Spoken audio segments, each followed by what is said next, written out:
Kebayang nggak sih kalau dapur sekolah yang biasanya kita kenal, itu bisa jadi tempat lahirnya para wirausahawan muda? Nah, kali ini kita bakal ngintip sebuah kisah yang super inspiratif dari Lubuk Linggau. Di sana, sekelompok siswa SMA ngebuktiin kalau bisnis itu bisa dimulai dari mana aja, bahkan dari ruang kelas. Jadi, muncul pertanyaan kan, emang bisa ya anak SMA jadi pengusaha kuliner yang jago cuma dalam hitungan hari? Kedengarannya kayak mustahil ya, tapi tenang, cerita ini bakal nunjukin ke kita semua gimana cara mereka melakukannya. Oke, ini dia peta perjalanan kita. Kita mulai dari konsep awal proyeknya, terus kita bakal ikutin setiap langkah mereka. Mulai dari cari ide, sibuk di dapur produksi, sampai seru-seruan di simulasi pasar. Dan tentunya, apa sih pelajaran paling penting dari semua ini?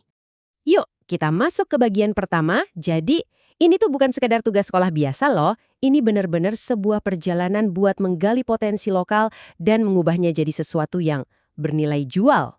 Nah, semua ini dasarnya adalah sebuah metode yang namanya Project Based Learning atau PJBL. Gampangnya gini, lupain deh hafalan teori yang bikin ngantuk. Di sini, para siswa itu belajarnya langsung dengan praktek, mengerjakan proyek beneran yang nyambungin pelajaran di kelas sama dunia nyata. Dan disinilah kerennya. Tujuan proyek ini tuh bukan cuma soal cari untung, jauh lebih dari itu. Ini soal ngebentuk karakter. Jadi mereka nggak cuma belajar jualan, tapi kreativitasnya diasah, belajar kerja sama tim, jadi mandiri, dan yang paling penting, mereka jadi makin cinta dan ngehargain hasil bumi dari daerah mereka sendiri. Lanjut ya, sekarang kita lihat gimana semua ini disiapin. Karena kan kesuksesan itu nggak datang tiba-tiba. Semuanya dimulai dari perencanaan yang matang banget, bahkan untuk sekelas proyek anak sekolah. Jadi, semuanya itu dimulai dari 3 hari persiapan yang super intens. Coba dibayangin, hari Senin mereka cari ide produk plus riset gizinya. Lanjut Selasa, mereka nyusun rencana produksi. Nah, puncaknya di hari Rabu, mereka benar-benar berubah jadi pebisnis, ngitungin modal dan biaya, sampai mikirin desain kemasan yang kece. Dan soal kemasan ini jadi pelajaran bisnis yang penting banget loh. Anak-anak ini jadi belajar dari awal kalau kemasan itu bukan sekedar bungkus. Kemasan itu wajah dari produk mereka, alat marketing pertama yang dilihat sama calon pembeli. Soal desain ini mereka benar-benar serius loh. Mereka sampai belajar milih warna dan font yang pas, bikin logo yang unik, bahkan nulis kata-kata promosi yang bisa ngebujuk orang. Gila kan? Ini kan skill marketing profesional, tapi mereka pelajari langsung di sekolah. Oke, sekarang kita masuk ke hari hanya. Puncaknya, hari Kamis. Inilah saatnya semua rencana, semua ide, semua desain diubah jadi produk beneran. Coba deh bayangin suasananya Kamis pagi itu. Dapur sekolah yang tadinya sepi, tiba-tiba, berubah jadi pusat produksi yang super sibuk. Ada yang motong, ada yang ngaduk, wangi masakannya kecium kemana-mana. Ini udah bukan dapur biasa lagi, tapi udah kayak pabrik kuliner mini yang isinya semangat luar biasa dari para siswa. Dan coba lihat bahan-bahan yang mereka olah. Ini tuh bener-bener harta karun dari tanah Lubuk Linggau.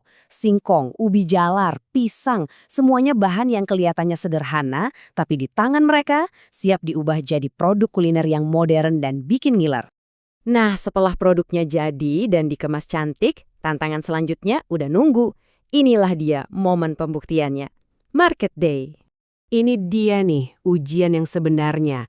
Market Day ini bukan cuma sekedar bazar sekolah biasa ya. Di sini mental mereka diuji langsung. Mereka harus berhadapan sama pembeli, belajar nawarin produk, nego harga, dan yang paling susah, gimana caranya ngeyakinin orang buat percaya dan beli hasil kerja keras mereka.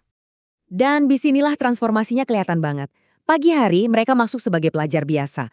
Tapi begitu keluar dari pasar simulasi itu, mereka keluar dengan pengalaman dan pede sebagai wirausahawan muda. Keren banget. Oke, jualan udah selesai. Dagangan mungkin udah laku. Tapi proses belajarnya belum berhenti di situ. Justru bagian yang paling penting baru aja dimulai, yaitu refleksi dan evaluasi dari semua yang udah mereka lewatin. Jadi pertanyaannya sekarang, apa sih pelajaran paling berharga dari Market Day ini? Ini bukan cuma soal untung rugi ya, tapi lebih dalam lagi. Apa yang udah bagus, apa yang kurang, dan yang terpenting, apa hikmah yang bisa diambil dari setiap kejadian. Tabel ini ngejelasin semuanya dengan ringkas. Pas lagi masak-masak di dapur, mereka belajar soal kreativitas dan ngatur waktu. Waktu simulasi jualan, skill komunikasi dan PD-nya yang diasah. Terus pas evaluasi, giliran kemampuan analisis dan kemandirian mereka yang jadi makin kuat. Jadi hasil akhirnya itu jauh lebih besar daripada sekedar makanan yang laku terjual. Yang mereka bawa pulang itu kemandirian, kreativitas yang makin tajam, dan kerjasama tim yang makin solid. Tapi mungkin ya, yang paling mahal, mereka pulang dengan cara pandang baru. Sadar kalau peluang bisnis itu ternyata ada di sekitar mereka. Ya, pada akhirnya kisah dari Lubuk Linggau ini jadi bukti nyata ya. Kalau pelajaran yang paling ngena dan bisa mengubah kita itu seringnya bukan dari buku teks, tapi dari pengalaman langsung yang kita rasain sendiri. Nah, sebagai penutup, mungkin pertanyaan ini bisa kita pikirin bareng-bareng ya. Coba deh, sekarang lihat sekeliling kalian. Kira-kira potensi lokal apa di sana, sekecil apapun itu, yang mungkin bisa kalian ubah jadi sebuah peluang baru?